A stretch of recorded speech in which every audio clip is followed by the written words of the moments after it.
house, and Jupiter aligns with Mars. Then peace will guide the planets, And love will steer the stars. This is the dawning of the age of Aquarius.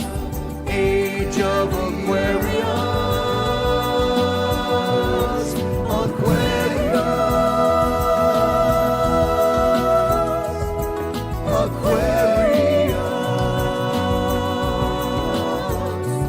Aquarius. Harmony and understanding, sympathy and trust abounding. No more falsehoods or derisions, golden living dreams of visions, mystic crystal revelation, and the mind's true liberation. Aquarius, Aquarius. when the moon is in the 7th house, and Jupiter aligns with Mars. Then peace will guide the planets, and love will steer the stars. This is the dawning of the age of Aquarius. Age of Aquarius. Aquarius. Aquarius.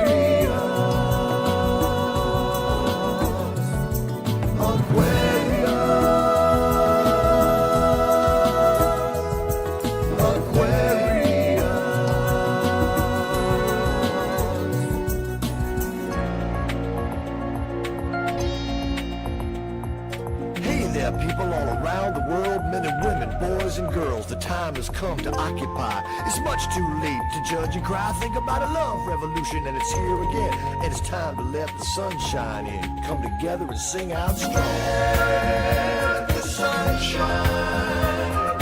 Let the sun shine in.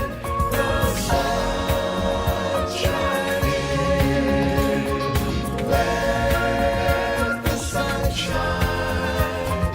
Let the sun shine in. The sun shine in. All around the world. Let the sun shine. Come together. Let the sun shine. Sunshine. The sun shine in. Everybody sing. Let the sun shine. Open up your hearts. Let the sun shine. Sunshine. The sun shine in.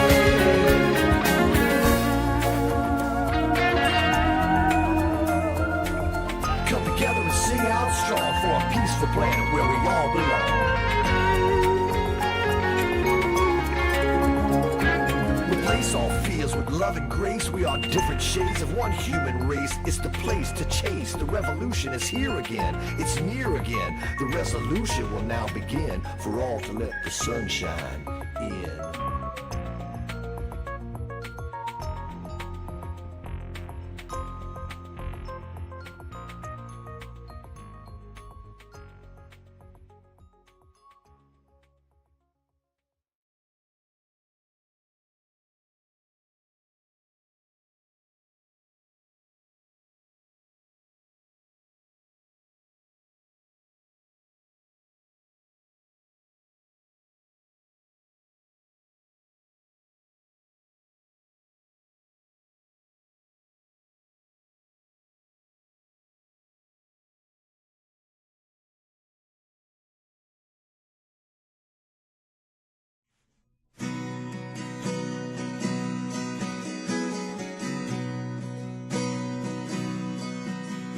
Heart is breaking today, but I'm not broken yet.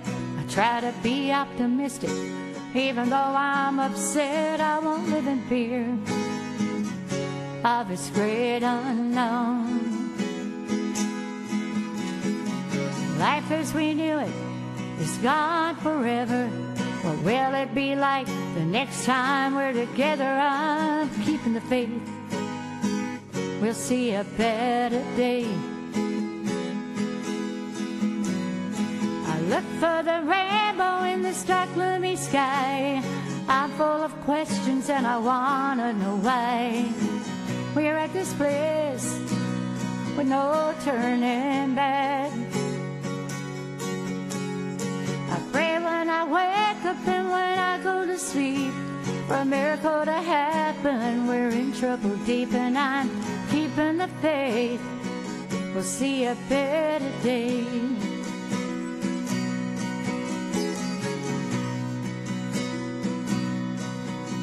There's a time for everything, everything in its time. I'm holding on by a thread before I lose my mind. How much more suffering can this world stand? We're all socially distanced, we can't go anywhere. How did we get here? Sometime life's unfair. I'm keeping the faith.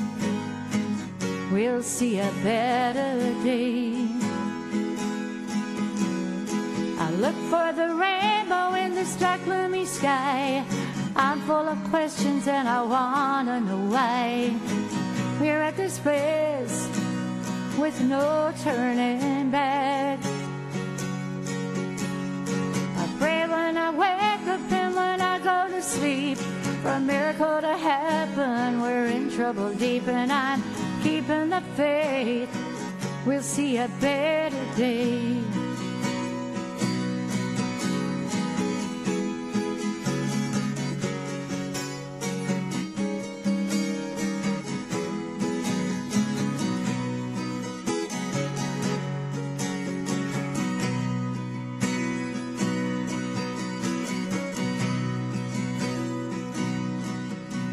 Then I think of all I have to be thankful for. My family and friends, I need nothing more. I choose to live in joy, no one can take away. I hold my head up high, I keep pressing on to the prize before me. When it's over and done, I'm keeping the faith to see a better day. I look for the rainbow in this dark, gloomy sky. I'm full of questions and I wanna know why we're at this place with no turning back. I pray when I wake up and when I go to sleep for a miracle to happen. We're in trouble deep and I'm keeping the faith. We'll see a better day. I'm keeping the faith. We'll see a better day.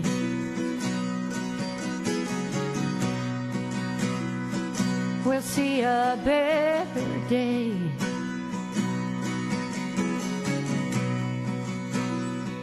We'll see a better day.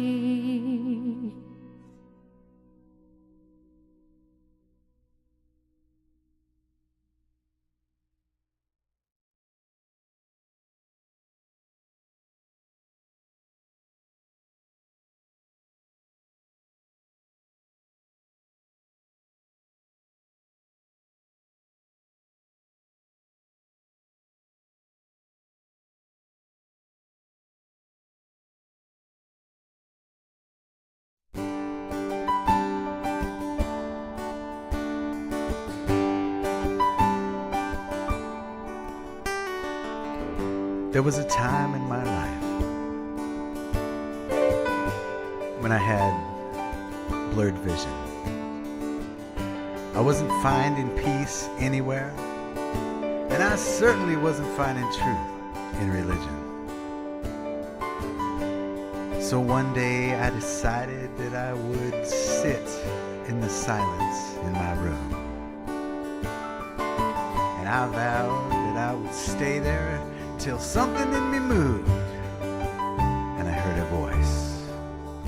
It was a still, small voice, and this is what it said. God is here. God here. No matter where I am, God is here. God is here. God is here. No matter where I am, God is here.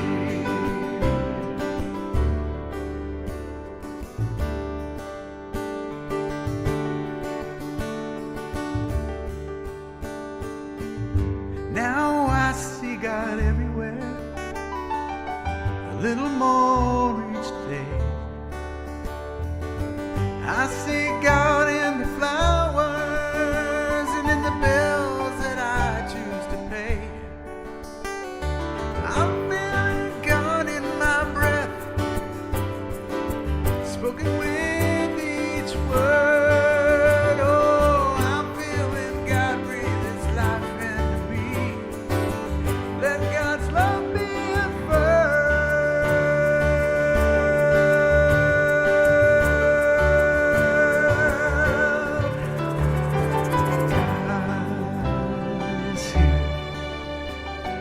God is here. No matter where I am, God is here. God is here. God is here. No matter where I am, God is here. Well, there once was a wise man, and this is what he said. He said that God is good all of the time, and that's stuck, oh, it's stuck in my head. So I said it as my mantra. Each and every day I said it until I believed it.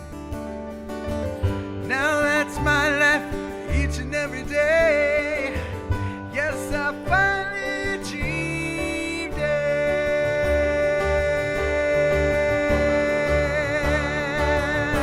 Sing it with me now. God is here. God is here. No matter where I am, God is here.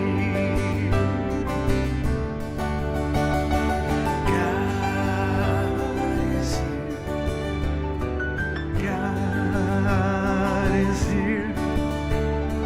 No matter where I am, God is here. God is here. God is here. No matter where I am, God is here.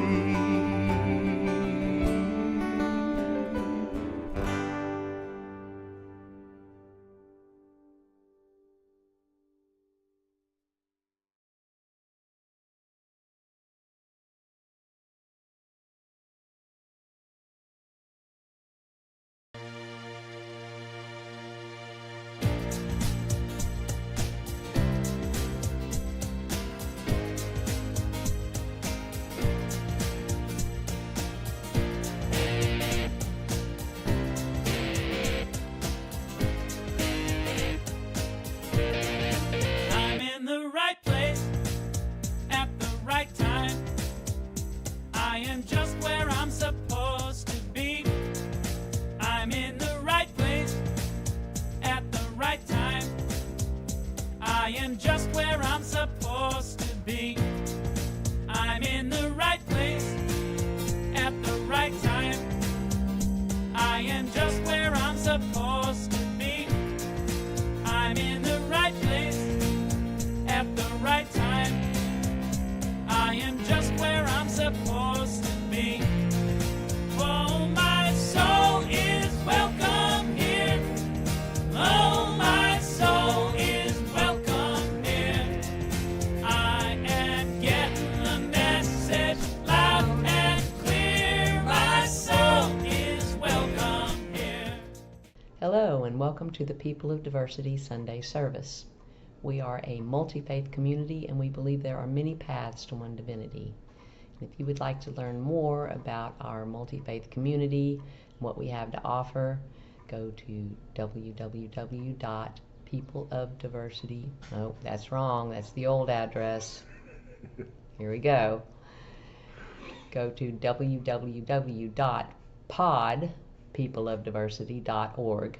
You can also make a donation there, and we appreciate that. Thank you. The topic is justice. Last week we heard from our Zen Buddhist representative, Dave Vidito, along with Bob Sima. This week we'll hear from Wiccan Oracle and Donna Frost. And next week we will hear from our Baha'i, Dean Martineau, with our brother Rob Thorworth. So without further ado, let's dive right in. Hi everybody, Donna Frost coming to you from the porch in Hendersonville. Beautiful sunny day. The wind chimes are chiming away, and we're very thankful because it's a day without tornado warnings and flash floods and all the fun stuff we've been going through for about a week here. But we didn't have much damage here at all other than some trees down, tree limbs, and nothing. Everything's overall is fine and well. And but please pray for all the people who have suffered devastating losses, and there have been many, especially in West Tennessee and Kentucky and all over. They've had been hit a lot. And it was weird to just watch Memphis being underwater the other night. The cars it's been rough here, but we're on the other side of it, and hopefully we won't see any more bad weather for a while. And but today we're going to be talking about justice in the message. So I have two songs that I'm going to hope connect with the message. And the first one is one that I wrote that's on my You Are My Song album. And this is all about the battle between good and evil, and this is called Victorious in the End.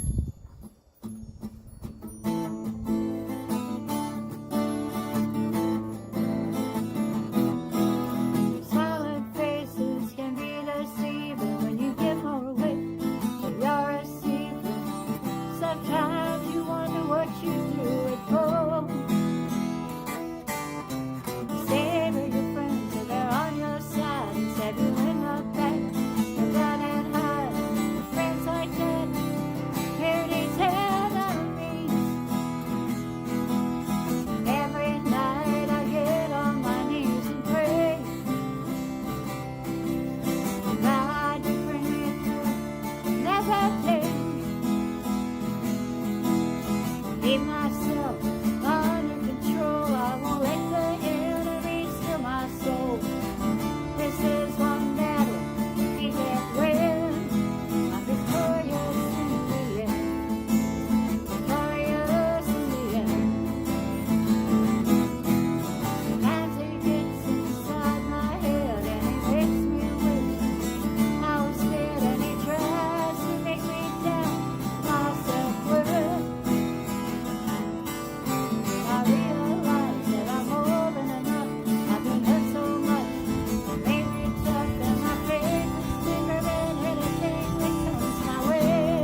victorious in the end. And for my second song, I'd like to share with you a song that Jack Hall and I wrote that's on the Beautiful Unseen album.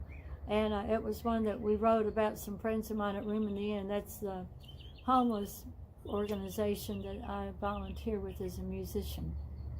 And it's one of the greatest blessings to be able to do that and spend time with the guys and ladies there. And they've really blessed me in so many ways. And they're our most vulnerable population. So this is What Would You Do If It Were You? And here we go.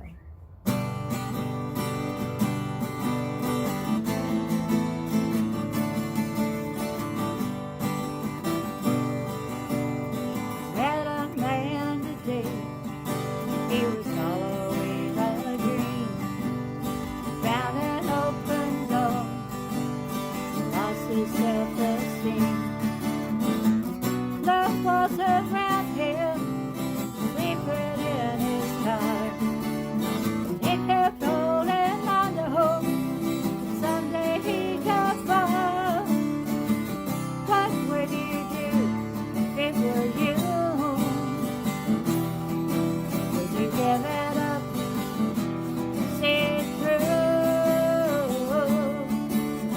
Nothing lasts forever, tomorrow is brand new. What would you do if it were you?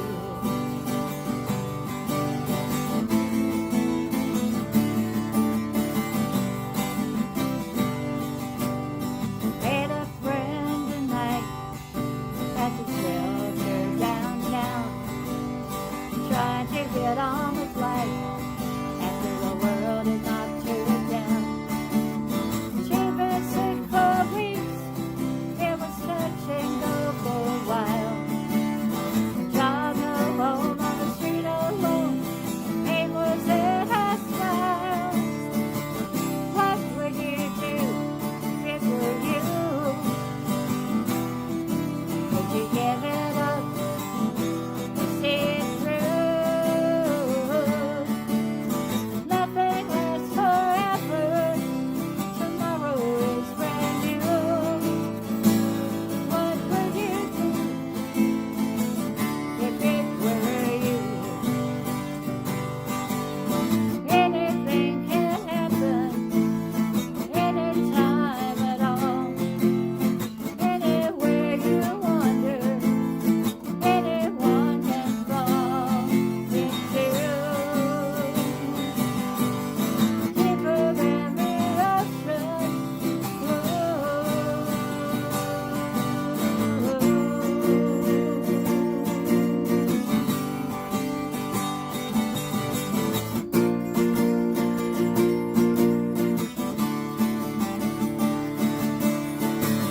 What would you do if it were you?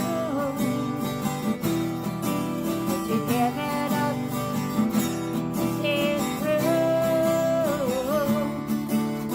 Nothing lasts forever, tomorrow is brand new.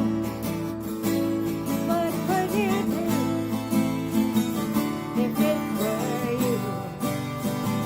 What would you do if it were you? Anything can happen, anytime at all. Anywhere you wander, anyone can fall. Anything can happen. If it were you, what would you do? We hope you enjoyed our music this morning, and I know you're going to enjoy the message that's coming your way. And stay tuned. I'm working on getting booked back down there to play for you folks again in Rockledge. I really enjoyed being with Scott and Becky and Suzanne and everybody last time, and I miss y'all, and I want to get back as soon as I can. So take care. Love everybody. We'll see you next time. Hi, good morning, everybody. My name is Oracle Hecatios. I am pleased to be here, to be invited into your homes, wherever you may be, and today's topic is on justice. Justice has been covered by different people so far from their various faith perspectives, and I would like to present my perspective. But first, I'd like to thank Becky and Scott and People of Diversity for allowing me to continue to be a part of this network, this interfaith network. I want to thank the tech team, and I want to thank our musical guests who work so hard. Everybody does to do their part to make this work. So, my name is Oracle. I am a high priest in Wicca, in various denominations. I am also blessed to be part of many interfaith and interreligious works.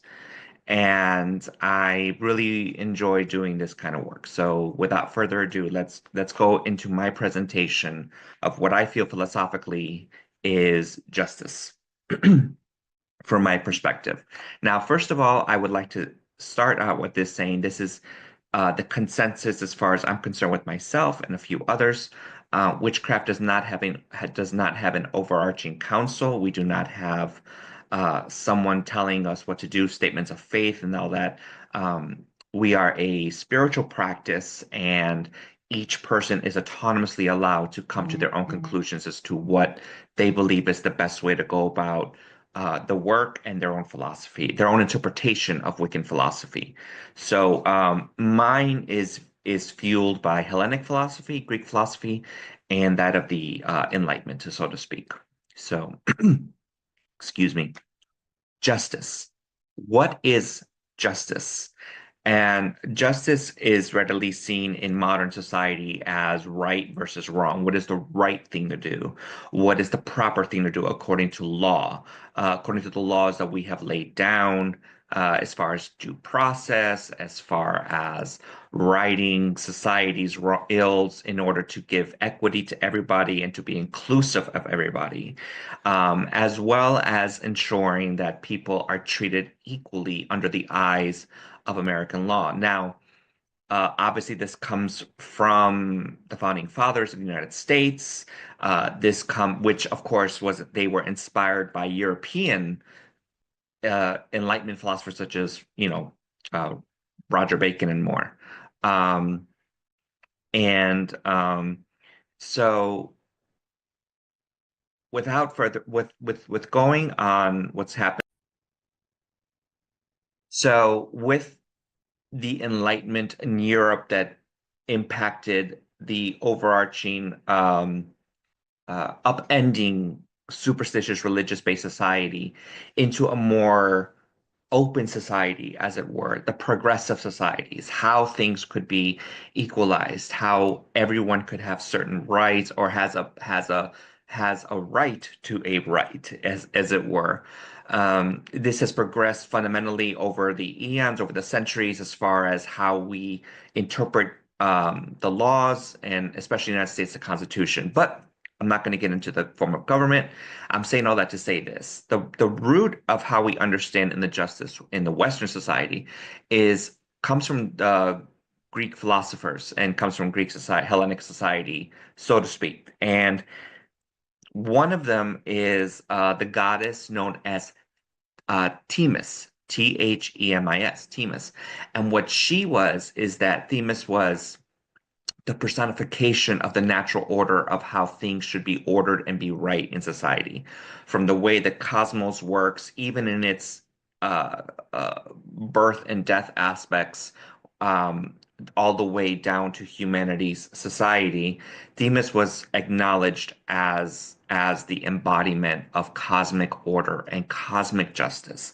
That is, that there is a natural law, a natural principle that is found throughout the linear aspect of humanity that teaches humanity what are the laws that we should live by, what is the government that we should have. And part of that was democracy as Athens saw it, and in other places it was, of course, different forms of government. But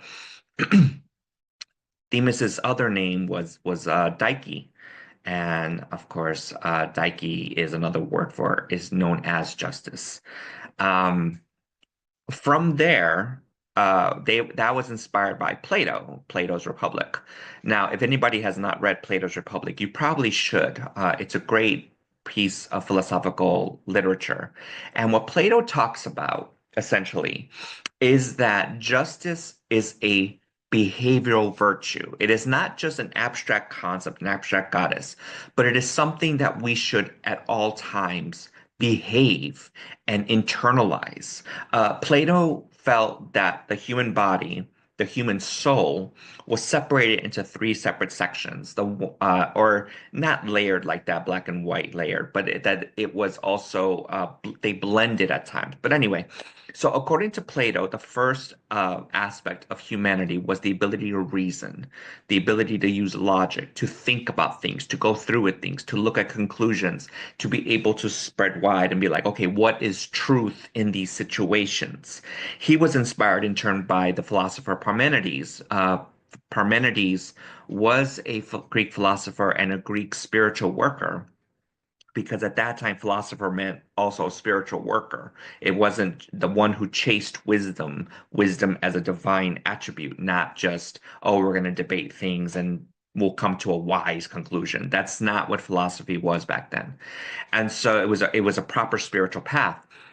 And so Plato talked often about Parmenides, and Parmenides had said that he had a spirit world shamanistic trip into the underworld where he learned from the goddess Persephone the rules of the way of truth and the way of opinion. Now, what does that mean? That means that truth is eternal. It was an eternal, an immortal concept that could never die. It could never pass away. It wasn't created by humans, but rather it was part of a divinely inspired order that the goddess taught him and said humanity needs to understand these rules these guidelines in order to engage properly and build society up.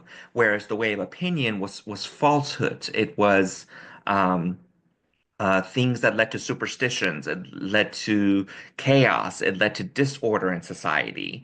And so various gods and goddesses had various aspects of society. For example, Ares, who's frequently and mistakenly seen as a god of war only and a brute force, was also a god of civil society and order.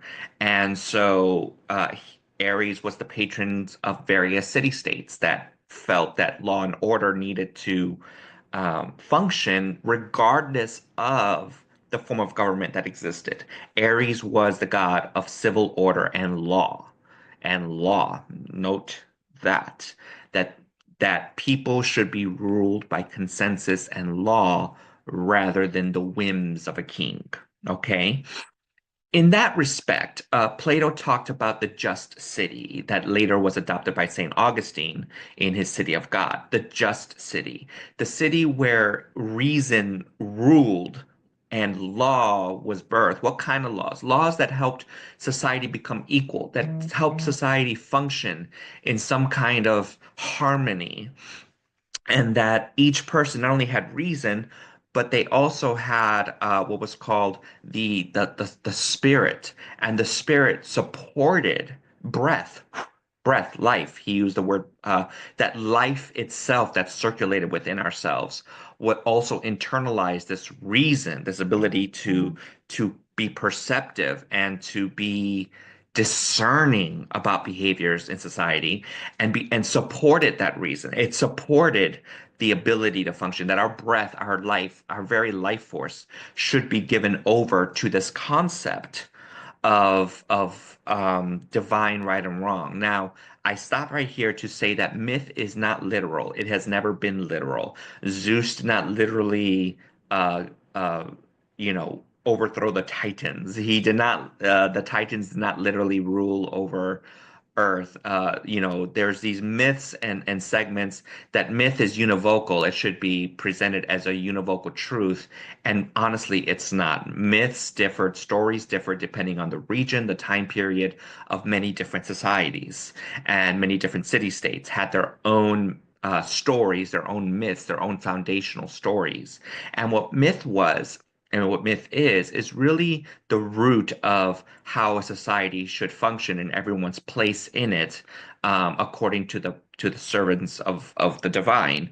But myth changed and progressed as human understanding progressed. And even in ancient times, around the 5th century, from the 8th century before the Common Era to the 5th century before the Common Era and going on, when myths were sometimes the most popular myths we have, like the 12 Olympians, according to how you learn in 6th grade English, to other places, were questioned by philosophers. They said, no, we don't have, myths should not be taken literally. This leads to, if any invented stories are taken literally, this fantasy is taken literally, then it leads to chaos because people are going to think that they are divinely ordered to do and behave a certain way. And so this was completely something that the philosophers railed against. So in railing against that and taking the time period, Plato talked about the appetite was the lowest form. The appetite. What does the appetite mean? It means our base instincts like lust, shelter, greed, anything that was a chaotic uh, uh, side of base things that we should need, like shelter, food, you know, common decency and wealth, as far as, living enough to be able to sustain ourselves and have a quality of life. um, there were also the appetite should be subjected to reason. That is, not that we're meant to be machines, not that logic and reason at that time period were not solely viewed as a place of emotionless thinking. It was completely, especially with Parmenides, it was completely enveloped in our innate state. And what Plato had expanded upon that from Parmenides is that as if everyone in a society, follows their discernment, follows the laws that are laid down to help people become equitable and support that, then in fact society could flourish.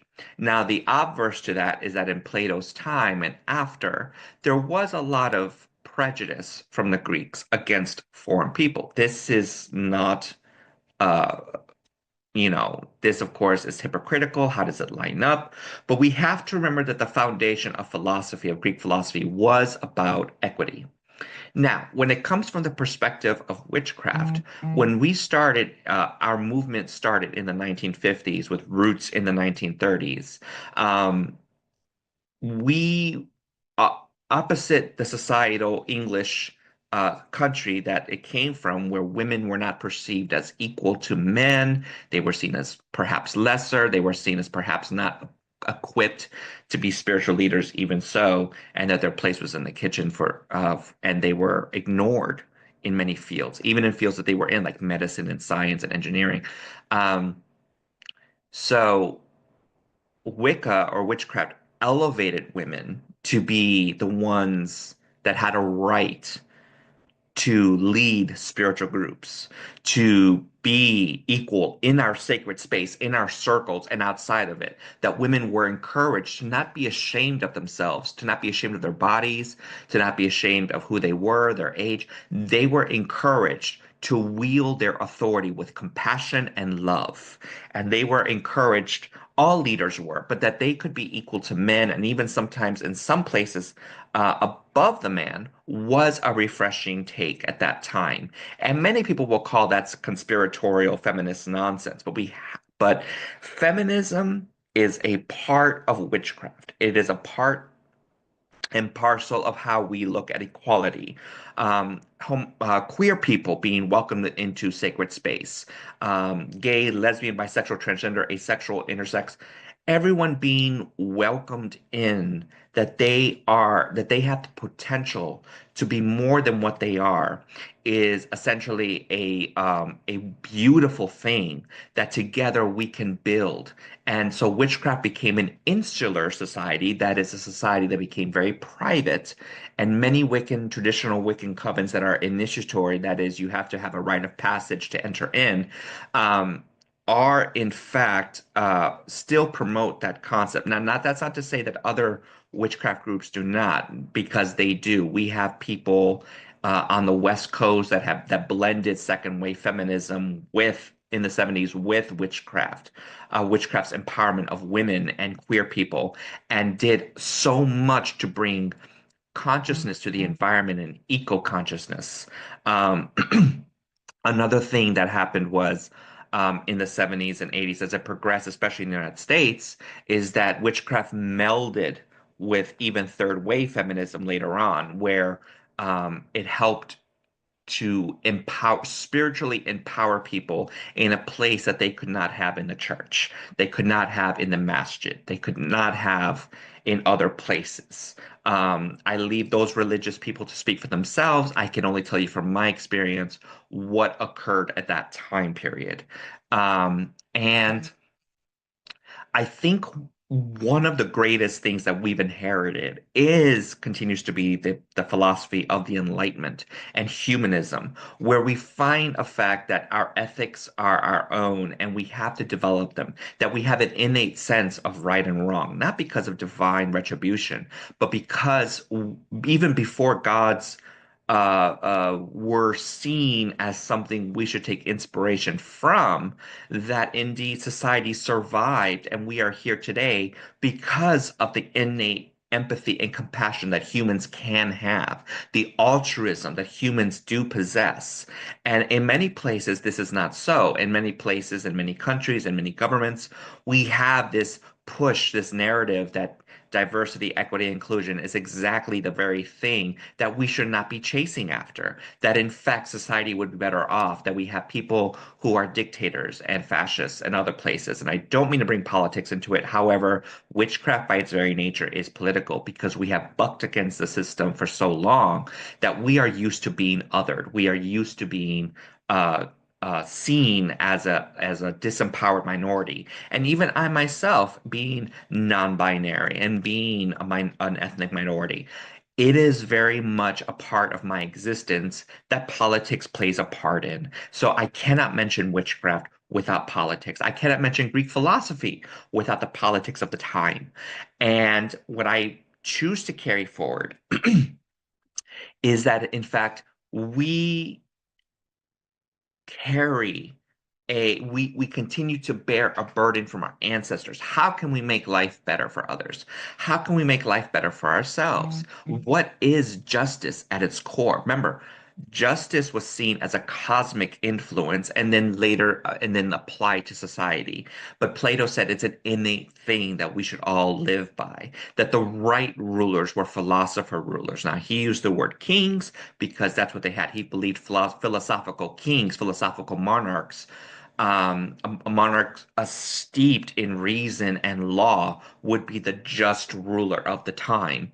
And so our founding fathers took this very seriously, but we also overthrew the concept of a monarch and we said we should rule ourselves. We should govern ourselves. This is the root of it. We should be able to create our own just city, our own just society.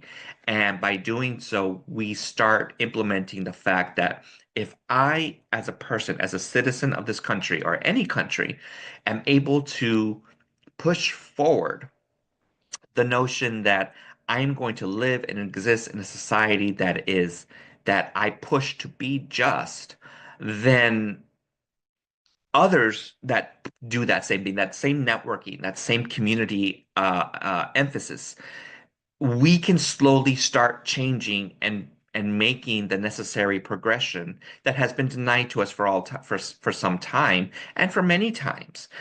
It doesn't matter sometimes what the law says, there are people out there that are corrupt and will in fact go against the law and buck against the law. And sometimes certain laws, even still, should be taken off the books, should be removed, whether it was the constitutional embarrassment of an African American person being perceived as three-fifths of a person because they were slaves, even the imperfections of that, and adding constitutional amendments to women being right. We need more constitutional amendments that protect equality for all people, including queer people. And by doing so, we continue to build a society that at its heart, condemns and does away with divine rulership and what that entails. Although in the United States we do not have the concept of a monarch, and in many countries there are not concepts of monarchs, and even those that do, such as England, which have a constitutional monarchy, even then the monarchy is stripped of its power. It does not matter. The very symbolism of a monarch, in my opinion, leads to people who will push for divine rulership. Now, many times throughout United States history, especially in modern times, we have seen groups rise up and claim that their leader was divinely appointed, and they use examples from their sacred scriptures. Now, we don't believe that in witchcraft. I don't believe that. We do not have sacred scriptures in witchcraft. We have our own ethics that guide us. And what I encourage people to do is, based on our ethics, we look to have power with compassion, that you cannot have, the goddess says, have power and compassion. Power is the ability to do. Compassion is the resonance with another being to be. We need resonance balanced with the ability that we have to do, to rule over, to enact change. If we do not have that compassion, then it is power unchecked. And it is power that is unchecked that is dangerous to a just society. It is power that is unchecked that is horrible to human beings, to all living things. We need to build up compassion with power. Compassion is often seen as overly empathetic. It is seen as a virtue that is not valued because too many people view it as something without boundaries, love without boundaries. Now, that is not the case. Compassion at its heart is altruism. It is knowing, and it is resonance. It is knowing that you can look at another human being, you can look at a living thing and say, I have resonance with you, and I'm going to be, and if you are a persecuted person, I'm going to reason as to why that is. And as my reason discerns that the fact that you are the only thing that you are being persecuted for is for being different, based on sex, sexual orientation, gender identity, gender expression, whatever the case may be, then that's when our altruism comes forward. That's when we should say, okay, this is not right. We need to change our laws to create a more just society.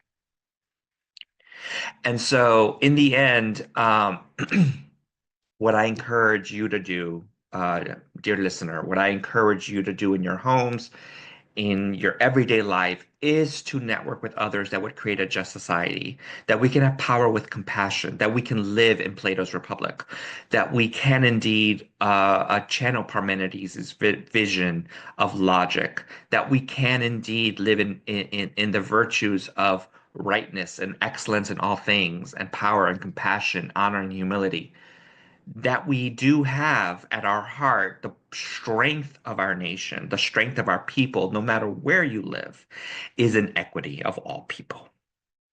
So I want to thank you for tuning in. I want to thank Becky and Scott. I want to thank Philip Lupo and his team. I want to thank our musical guests. This is just a fascinating subject, and I could spend over an hour just delving into this, just based on different philosophies alone, not just Greek, but what passed into Arabic philosophy around the time of the Arabic Caliphate, Hindu Sanatama Dharma philosophy, so many philosophies around the world talk about a just society. And so this is a human trait, regardless of religious background. And so I'm thankful for that.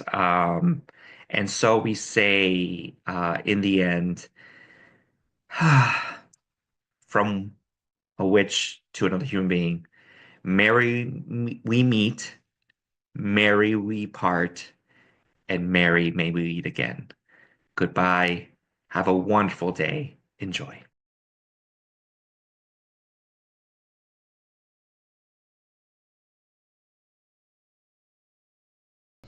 Thank you, Donna. I know I kind of asked you last minute to jump in this week, and I really appreciate you doing that. You're always awesome anyway, regardless. And Oracle, you too. Just always educational, inspiring. You just one of the smartest people I know in the universe. Absolutely.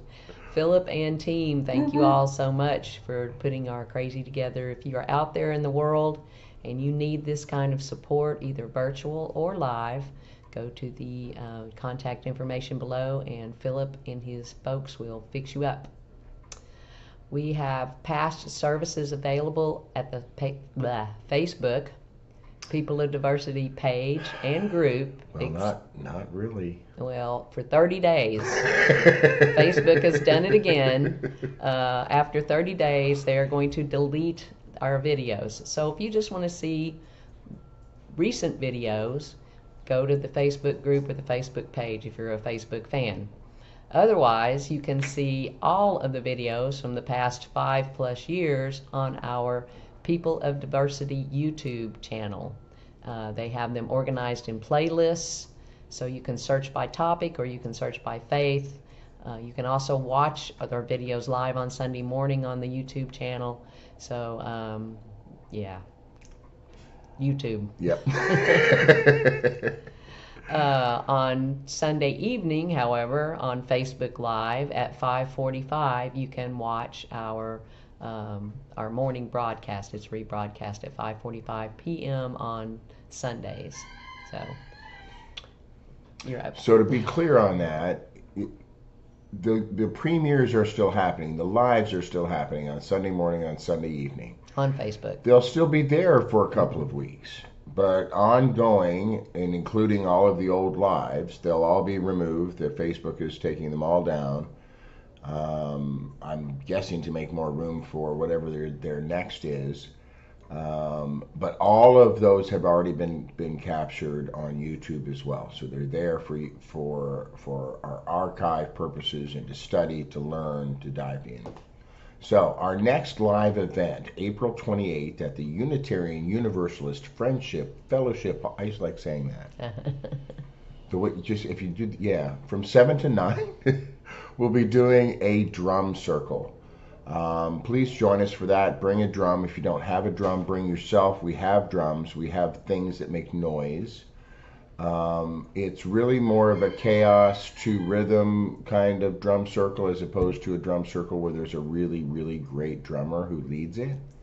Like Fred Goodnight drum circle is different than this will be. So for those of you who remember, it will be more of the chaos style, which I love and enjoy, and that's why I lead that style and kind. But I just had a momentary remembrance of Fred and his circles and how beautiful they were. Anyway, bring a drum. There's no charge. We accept donations. It's on April 28th, the last Monday of April 28th. So we are now blessing states instead of other countries. We are on the state of Colorado, one of my favorite places. John and Shell live there. We have beautiful friends that live there, and the mountains of Colorado are just a special place to be. So, construction is happening, so we're going to wrap this up pretty quickly. Let's say our prayer together. May peace prevail in Colorado. May peace prevail on earth. May peace prevail in me. We'll hear from Dean Martineau next week. And if you'd like to make a donation, go to www.peopleofdiversity.org. And let's do our healing circle, join together your energy, bless everything and everyone that could use some extra love this week. And I'd like to bring to our middle of our circle our Baha'i friends, Dean Martineau and Judy Barant. Judy's having some health challenges, and it's hard for Dean as well. So just put them in the middle of the circle and send them lots of love and energy. And we'll see you next time. With less construction. One power, one power, one power, one power, one power, one power. There's one power invisible, and you see it everywhere and every day. One power indescribable, and you speak of it with every word you say. Mysterious until you know the truth, as simple as the love inside of you. Call it God, call it Spirit, call it Jesus, call it Lord, call it Buddha, Baha'u'llah, angels' wings or heaven's door. But whatever name you give it, it's all one power, can't you see? It's the power of